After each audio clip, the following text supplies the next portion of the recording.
see people people talking about other children, I just say you shouldn't do that. You see someone fall and you just imagine how you feel if you failed or were bullied. You want to help.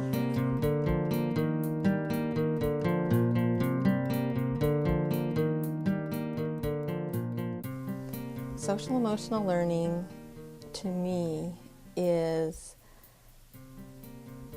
the learning that goes on around the foundational skills that help people to be successful in life. And yes, academics are very important, and we focus on academics, absolutely. However, academics without the ability to relate to other people, self-awareness, the ability to plan and complete projects is not enough. And we know to be successful that our students need all of those social emotional learning skills as well, those competencies.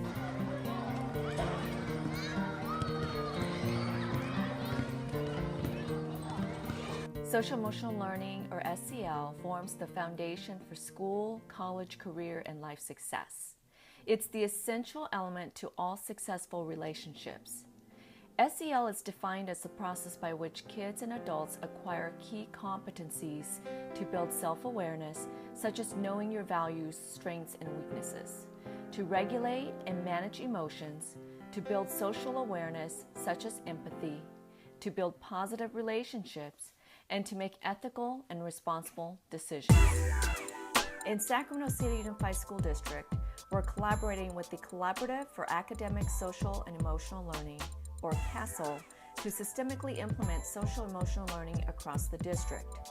Our goal is to systemically integrate SEL into instructional practices, embed into academics, expand beyond the classroom, and to explicitly teach the skills using evidence-based curriculum such as Second Step and School Connect.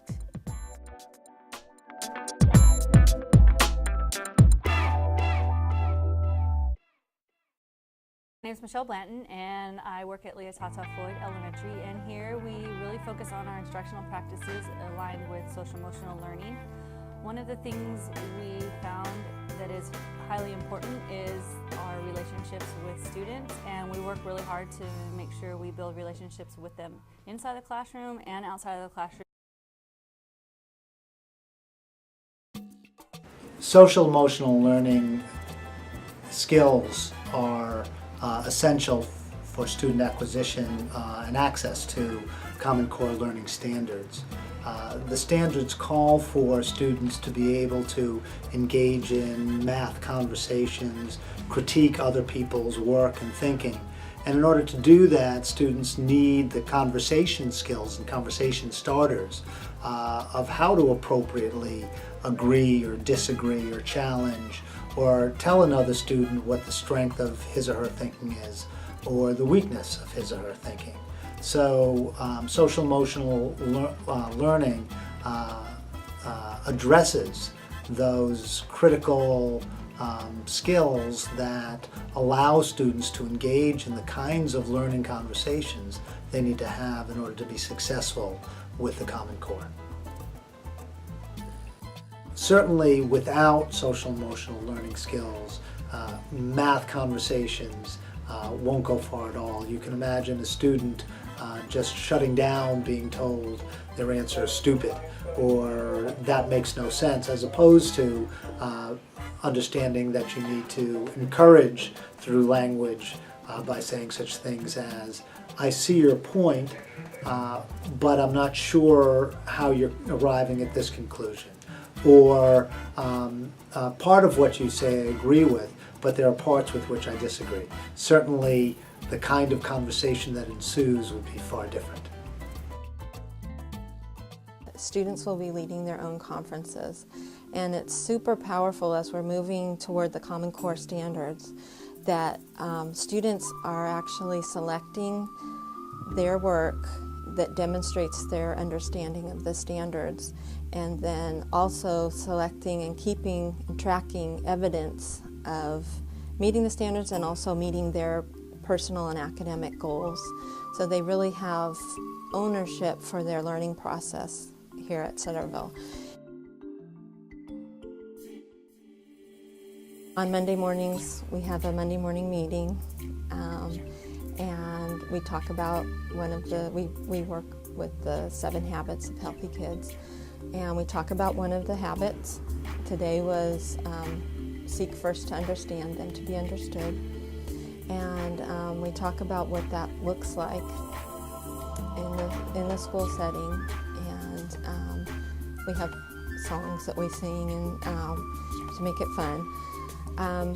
And then our leadership council actually does announcements every day over the intercom and talks more about the 7 habits. Don't let anything bring us down. We got to work together, change things around. Proactive every day when I take the time to remind myself that I am young and I am positive on the future.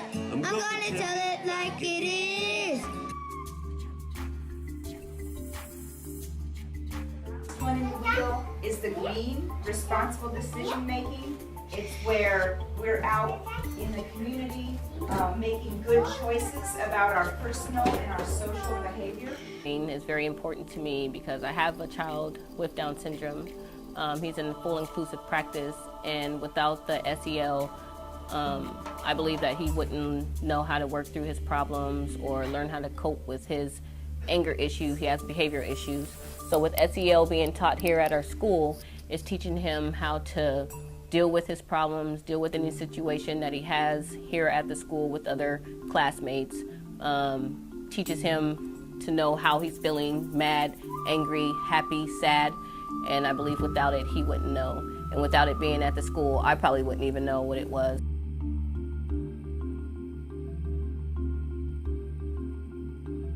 You find out that there's ways that they can communicate and say things that can not only diffuse the problem, but can give a resolution. And one way they do that is by practicing different methods that they've learned and what they can say, and we generate lists and which ones are positive and which ones are positively negative, and really give them that empowerment that they can make a change in a situation. So at Oak Ridge, I know that a big philosophy that we have is that social emotional learning, while academics is always important, that's the purpose and fundamental reason why kids come to school, I would stress that social emotional learning is probably 51% importance versus 49% academics. So slightly more important because as kids maneuver through the path of college and career bound and getting ready for future jobs and everything like that, it's how they are as people, how they interact with other students in their classes, apply for a job, all those things are social emotional learning is going to be the key ingredient that's going to help them be successful. In the second step, I learned that you could tell if somebody's, like, if they're hurted by your words or not. See, like, say, like, if somebody's, like, shriveling up and trying to move away from you, but trying to talk to you at the same time, that means that they're uncomfortable with you talking to them that way. What I've learned is that if you're just standing there when you see someone getting bullied and you start laughing too, you're part of the bullying. But when you step up and say something to the bully, stop messing around with him or her, you're part of the solution. After second step, we see far less incidences of that. We find that students are catching themselves in situations where they have more power than they felt like they did before, or they're able to reflect on how they could have solved a problem differently. And that might not have been happening as often before. So we've definitely seen a change and improvement. Well, it's helped me because I had a little sister and I've been mean to her, I gotta admit, and when I learned the SEL skills, I tried to put it in practice with my family, and what I've learned too from my teacher is that even though they're just your family, it doesn't mean you could still treat them bad. If they're your family, you should actually love them more. Ideally, our students are going to go on to college and career things. Then they learn how to socialize with other people and be part of a team, be part of a system, so they can be successful and effective in life. I truly believe that children and adults learn best when they know they're cared for and they feel supported and are given the tools they need to make that next step forward.